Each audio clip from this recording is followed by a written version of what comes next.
Hi everyone, it's Norma from Hanover Public Library with another book talk from my living room. I know all of the staff at the library are missing our library users so much, and we're really looking forward to when we can be with you again and see you all healthy and happy. Until then, let's stay safe at home and keep reading.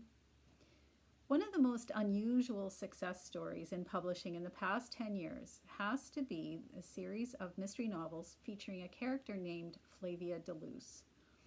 The series is written by a Canadian novelist named Alan Bradley, and this is the first one in the series, The Sweetness at the Bottom of the Pie. There are a few things that make this series so unique. First of all, the main character, Flavia de Luce, is a precocious and wickedly smart 11-year-old girl.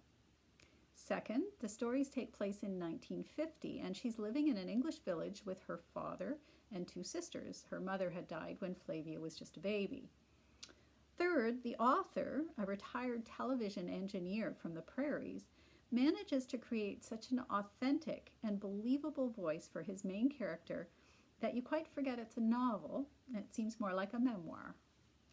Flavia de Luce is an utterly unique character. She's something of a savant with an avid and slightly scary interest in chemistry and especially poisons.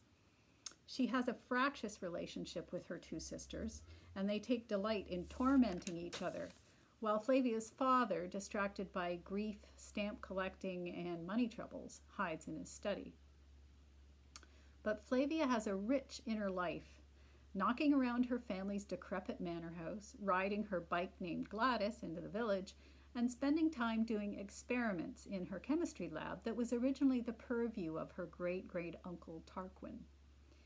In the first novel of the series, The Sweetness at the Bottom of the Pie, Flavia is out and about early one summer morning when she quite literally trips over a man's dead body. Far from being upset by the event, Flavia is intrigued.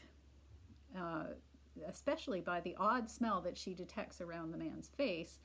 Flavia dutifully calls the police, who then do their very best to keep her away from the case, but they underestimate Flavia's determination, intellect, and curiosity. She's on the hunt for a killer. When her father is falsely accused of the crime, Flavia is even more motivated to discover the truth. Through a complex path involving rare and valuable postage stamps, a criminal conspiracy originating in Norway, and a final terrifying showdown with the evil mastermind behind the plot, Flavia has courage, wiliness, and nerves of steel. The real strength of the Flavia de Luce series, and there's 11 in the series now, is the character of Flavia herself. I've been amazed since I first read Sweetness at the Bottom of the Pie that a middle-aged Canadian man could channel the spirit of a young girl in 1950 England so beautifully, and I've never stopped being purely amazed by that. Flavia is one of the liveliest, cleverest, and most entertaining characters I've ever encountered in a book. And Alan Bradley does a wonderful job of evoking in the reader's mind the sights, sounds, and social milieu of a small English village in 1950. If you're looking for a book or a series that will just lift you out of the present and transport you back in time with an enthusiastic and sparky tour guide, the Flavia de Luce series by Alan Bradley is for you. It's available on Libby and Overdrive, and so you won't have to wait for the library to reopen to get reading it. I do recommend that you read the series in order, though, as each novel builds upon its predecessors. Good reading, everyone. Stay well, and we'll see you soon.